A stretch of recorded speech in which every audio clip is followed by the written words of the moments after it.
Assalamualaikum warahmatullahi wabarakatuh. Terima kasih atas kesempatan yang diberikan kepada saya, Susi Widiastuti, mahasiswa S3TP UNESA, yang pada kesempatan kali ini akan mempresentasikan makalah berjudul Desain Blended Learning pada pelajaran menggambar gambar teknik manufaktur di SMK. Latar belakang dari makalah ini adalah ciri pendidikan 4.0 yang harus sejalan dengan industri, yaitu sistem pembelajaran yang menggunakan blended learning, di mana desain blended learning harus mengakomodir kebutuhan akses teknologi, waktu, dan pedagogi. Elemen pembelajaran yang digunakan adalah GTM yang merupakan jembatan antara perencana dan pelaksana. Prediksi pekerjaan ke depannya adalah sebagai seorang drafter. Metodologi penelitian ini ada deskriptif dengan mengadaptasi penelitian milik Van Hoom dan Krishnan, dan penelitian ini diterapkan di elemen pembelajaran GTM di materi gambar sederhana baut dan mur di kelas 11 Teknik Pemesinan SMKN 1 Asem Kabupaten Kediri tahun pelajaran 22-23, di mana penelitian ini bertujuan untuk mendeskripsikan desain blended learning pada elemen pembelajaran GTM. Ada 3 langkah yang harus dipenuhi ketika kita mendesain blended learning menurut Van Hoom dan Krishnan. Yang pertama, persiapan. Kedua, aktivitas desain bahan ajar. Yang ketiga adalah penyesuaian.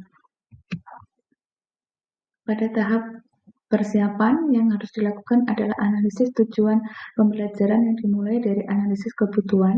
Informasi yang kami peroleh berdasarkan wawancara guru dan kuesioner siswa adalah siswa mengalami kesulitan saat menggambar karena mereka tidak menyimpan dengan baik prinsip-prinsip ISO menggambar gambar teknik manual. Kemudian mereka tidak memahami fitur-fitur yang ada di software Inventor, di mana software ini adalah yang digunakan untuk menggambar GTM di kelas kami. Kemudian siswa tidak memahami prosedur menggambar GTM menggunakan software Inventor. Analisis tujuan pembelajaran didasarkan pada hasil pembelajaran. Kita mengenal hasil pembelajaran menurut Bloom, Gagne, dan Merrill. Hasil pembelajaran yang terpilih pada desain ini adalah milik Merrill, yaitu menerapkan prinsip dan menerapkan prosedur. Analisis lingkungan belajar blended learning yang terpilih adalah model rotation submodel flip classroom, di mana komposisi blended learning adalah 70 dibanding 30. Jadi ada, menurut taksonomi blended learning ada beberapa model yaitu model rotation, kemudian model enrich virtual, dan self blend. Nah, ketika kita mendesain aktivitas pembelajaran, maka kita harus mengintegrasikan beberapa teori belajar seperti konstruktivis, kognitivis, kolaboratif, dan konektivis. Kemudian desain aktivitas pengajaran, guru melakukan coaching, yaitu menggunakan pertanyaan-pertanyaan reflektif untuk menstimulasi otak siswa.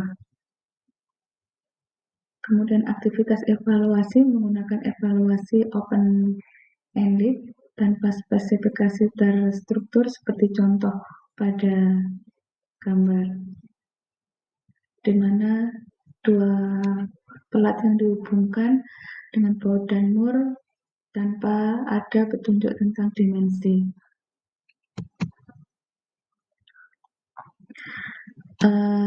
Kegiatan berikutnya adalah pemilihan konten, mana yang tatap muka dan mana yang online. Jadi kegiatan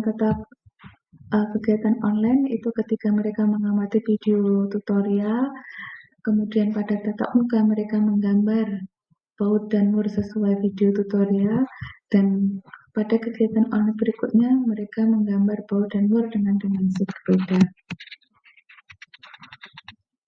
Desain LMS dirancang sedemikian rupa sehingga memfasilitasi kegiatan siswa dalam mengunduh materi yang telah disematkan, juga terjadi proses kolaborasi di sini dengan temannya secara berkelompok.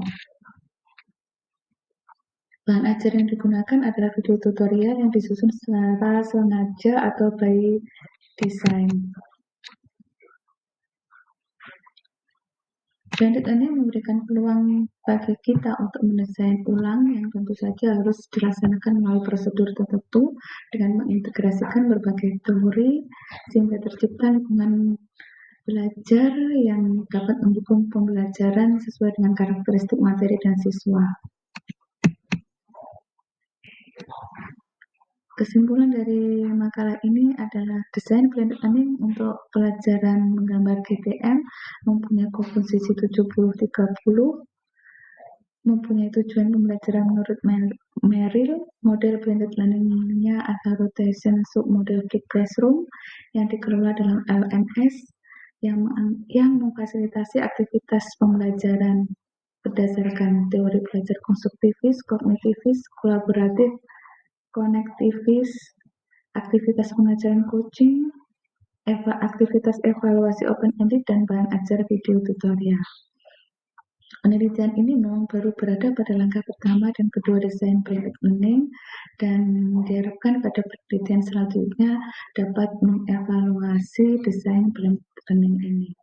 Demikian presentasi saya. Terima kasih. Mohon maaf atas segala kesalahan.